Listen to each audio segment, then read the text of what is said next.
Check it. Elmo Magalona, Pilipinong puti, Moa Arena, SmartAraneta.com. This is my flow. SkyRecords.com. Bridgetown.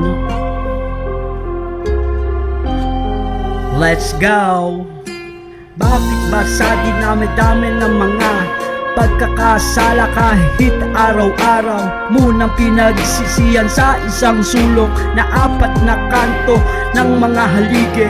Ano man ang mga pagsubok na dinanas, kahit na mahirap kailangan tiisin bago pa matapos. Bigay nakahatulan na ngayon at pinagsisisihan. Maraming mga tao isa-isang nagdusa bago ba matapos. Sentensyang pinilahan, isa ka sa karancho na laging nakaasa. Biyaya ng gobyerno, malaya man lipunan. Hindi ko na inisip ang bawat babala, dahil sa hanggang matapos mabilisan mangyari sa akin ang aking kalayaan, katipunang kapalaran na lagi na sa aking kamalayang kalatagan. Bago pa ako pinakalan, bago pa makita ang aking mga mata, bago pa maisip ang mga naisip ko, bago pa malaman ang lahat-lahat ng ito, patuloy at pa rin ako nagdarasal. Matapos ang aking mga pagsisisi na sa sarili ko lang, kahit irap ako, patuloy-tuloy pa rin akong gumanap sa laganap na nangyayari sa buhay ko.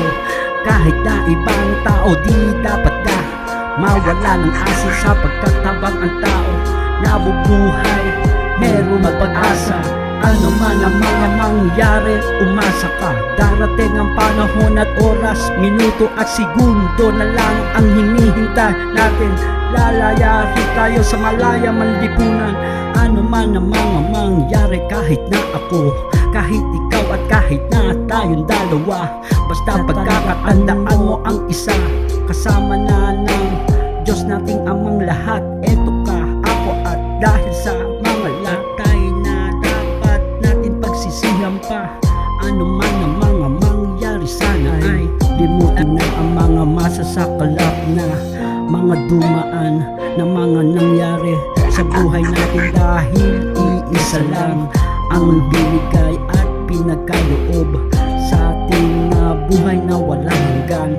Ano man ang mga nangyari nung pa yun, dapat at isipin mo sa ngayon ang mga makabago nangyayari sa atin na, dahil lumalaki na ang ating buong pamilya. Ano man ang mga pangyayari at dapat na pagsisihan pa, dahil ang lubos kong hiningi na ng kapatawaran sa Diyos Ama at ang lahat ng mga pangyayari na ito na dumaan sa buhay natin dalawa.